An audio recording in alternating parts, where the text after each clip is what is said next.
Welcome back. Proclaim is all fresh. We have a new setup, we have a new location, and we have for you a new series called Come and See. Now, I know we've used this phrase, come and see, a lot in our channel, but I want to take this a little bit deeper because I think there is so much power in these three simple words.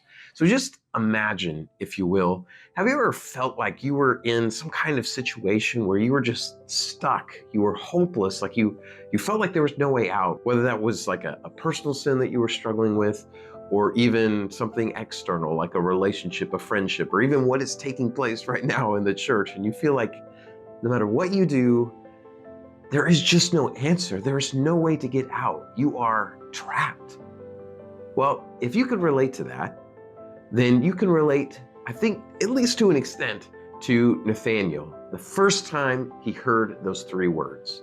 So Nathanael, of course, was a Jew. He's one of Jesus' disciples, or would become one of his disciples. And during that time, the Jews lived under a Roman oppression. When Pompey the Great came and conquered Jerusalem in 63 BC, he desecrated their temple. He put tribute on them. He stripped them of their territory and of their autonomy. And basically, Rome was now running the show. And there was no way they were going to set themselves free. And so when Philip comes and he finds Nathanael and he says, "Hey, I found the one. I found the one, the Messiah."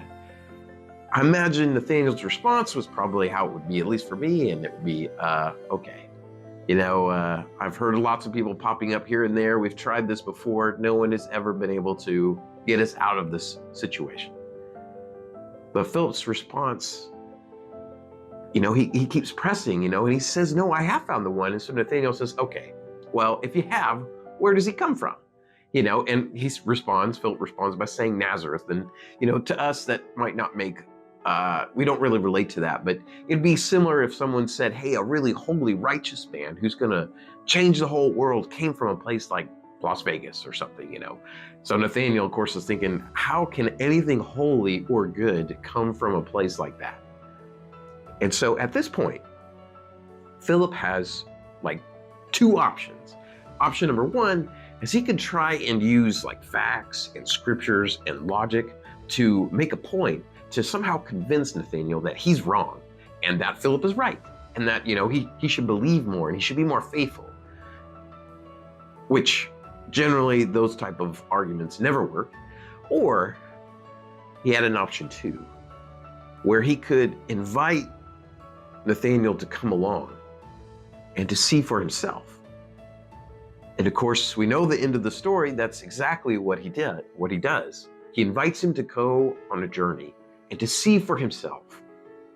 And that is what Jesus is doing for us. That's what God is doing. He's saying, "Hey, come and see my son. Come and see me, see what I'm about. See my salvation, my eternal life, all these marvelous things that I want to give you. Come and see." And then when we take up that invitation, what he says next is, "Go and invite others." That is what Zion, that's what the kingdom is all about. And yet when I hear about people talking about Zion, oftentimes it's something that's, it's not measurable, it's not tangible, it's not something I can see or feel or touch. But here on this series, on Come and See, we're going to talk about things that you can actually do, practical things that you can implement today to bring about that Zionic condition in your life and that Zionic condition in the church, so that we can declare to the world, "Come and see."